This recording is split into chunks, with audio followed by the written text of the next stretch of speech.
nível. Ô, Igor, eu quero falar com você sobre Flow, né, cara? Porque Flow te trouxe até aqui. Você e Flow, Flow e você, né? Quantos anos tem Flow? Flow faz 5 anos esse ano, em setembro. 5 anos. O Flow foi o primeiro podcast, que o Flow é o mais importante, a gente sabe. Mas foi o primeiro ou já existiam outras experiências desse mesmo tipo? Vamos lá. Desse mesmo tipo no Brasil, cara. Ó, preciso dizer que podcast já é um formato antigo, que no Brasil já existia há uns 10 anos, se bobear mais, antes de existir o Flow. Mas era um formato de áudio que talvez o principal exemplo seja o Jovem Nerd, né? Que era uma parada completamente diferente do que a gente faz. Uhum. O Flow, quando a gente criou o Flow, no caso eu e o Monark, e o Jean chega logo no começo também, bastante inspirado no Joe Rogan Experience, que é um programa que já existia há 10 anos nos Estados Unidos, né? E hoje eu li em algum lugar que o Joe Rogan é o eu não gosto muito da palavra influenciador, mas o influenciador digital mais importante, sabe? Do mundo. Então, a gente, inspirado no que ele estava fazendo, a gente trouxe uma versão brasileira, né? Pra cá. E nessa época, cara, pouquinho tempo depois de que a gente começou, apareceu o Poucas, do Cauê Moura, só que era no canal da UOL. Então eu não sei exatamente se era um projeto dele, se era um projeto da UOL, mas ele funcionava dentro do canal da UOL e era uma vez por semana. Teve também, na mesma época ali, um pouquinho depois também.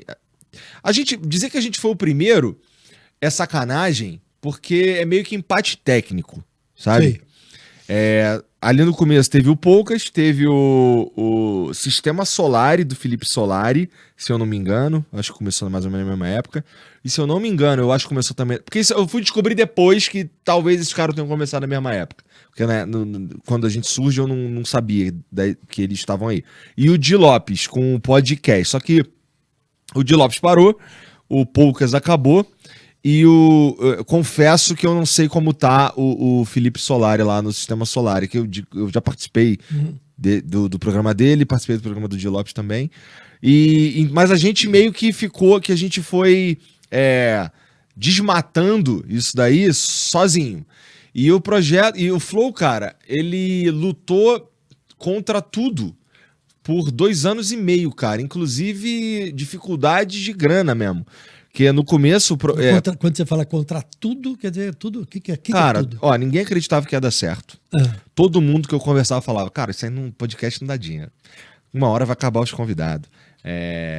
Nunca vi isso daí dando certo. Por aí vai, né?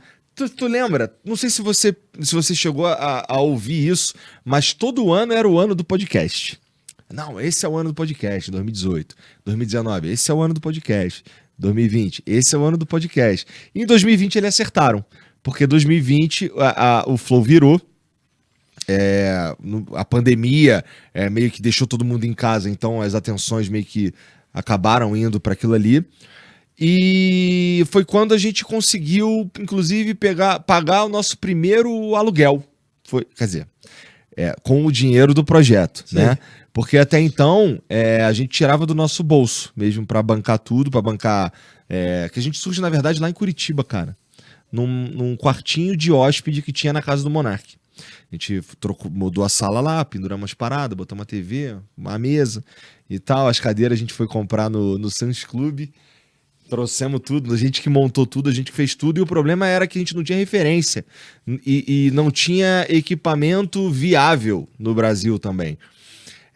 A nossa referência, que era o Joe Rogan, só pra você ter uma ideia, o equipamento que ele usava pra transmitir, nessa época, hoje deve ser algo bem mais sinistro, mas nessa época o equipamento que ele usava pra transmitir o programa dele, que não era um PC, custava $30 mil. Então assim, a gente não tinha bala mesmo pra fazer. A gente começou com um computador de R$1.000, pô, que era o que dava pra comprar. Começamos com 2 webcam e uma câmera tipo essa, só que mais humilde, que era uma que eu usava para fazer live, nos outras coisas na internet que eu fazia, de games. Aí, começamos também com os microfones tudo errado, cara. Compramos microfone USB, 4 microfones USB, E quando você liga eles no computador, eles dão um delayzinho, aí parece um coral. Eu falo aqui, o teu, aí, assim, não tem como, o teu microfone acaba captando um pouquinho, só como o sinal chega lá em tempos diferentes, milissegundos de diferença, parece um coral quando o cara fala. Eram vários falando ao mesmo tempo. E aí, acho que no 6º episódio, cara, o Jean fez uma missão, pegou o carro do Monark emprestado, pegou mais, acho que foi a Beta e mais um amigo ou 2, não sei o quê. Foram no Paraguai comprar os microfones e uma mesa de som pra gente poder fazer o programa, né? E aí a gente começou a tentar profissionalizar a coisa, porque a gente sabe que o mais importante de um podcast, querendo ou não, é o áudio, né? O vídeo a gente podia deixar para depois, mas o áudio precisava ser o melhor possível. Então foi aí que a gente fez o primeiro grande investimento, que a gente comprou 4 microfones daqui, são os 4 que a gente usa até hoje, né? E a mesa, e aí depois a gente foi pegando uma graninha, investindo, porque a gente ia resolvendo um problema, cara, e arrumando outro. Por exemplo, quando a gente usava lá as webcam, a gente percebeu, cara, precisamos colocar umas câmeras melhor. O que a gente faz? Vamos comprar 2 câmeras, a gente mira uma para um lado da mesa, a outra para o outro lado da mesa, e para fazer o foco das pessoas que estão ali, a gente faz um cropzinho no programa de transmitir e já era. Tá bom. Aí a gente percebeu que para mandar esse sinal para o computador, que era aquele computador de R$1.000, a gente ligava 3 placas de captura. Que você liga a HDMI na placa de captura e liga a placa de captura no PC. Só que o PC não aguentava as 3 placas de captura e ele ficava dando pau toda hora. Todo programa, ou quase todo programa, começava muito atrasado, porque o computador não queria reconhecer as placas de captura, a gente ficava se humilhando ali todo dia. E dava tela azul, travava no meio do nada, às vezes também, e aí era quando voltava, era mó rolé pra fazer tudo funcionar de novo, e a gente, cara, precisamos resolver isso. Como é que a gente resolve isso? Vamos comprar a mesa de corte. Tá bom, vamos comprar a mesa de corte. Quando a gente comprou a mesa de corte, a gente descobriu que não dava pra dar o cropzinho. Não dá pra mirar a câmera aqui, dar um crop e apertar um botão na mesa de corte e virar outra coisa. Não dava. Aí a gente teve que comprar mais câmera. E aí, à medida que a gente ia resolvendo, todos os problemas que a gente resolvia, eles geravam outros problemas que a gente não... Como a gente não tinha uma referência, a gente não sabia. E a gente foi descobrindo na marra. Até que a gente lá pro meio de 2019, a gente conseguiu arrumar tudo e usar um setup que fosse prático e não desse dor de cabeça. Mas esse computadorzinho de R$1.000 durou 1 ano e pouco, cara. Ele aguentou o tranco.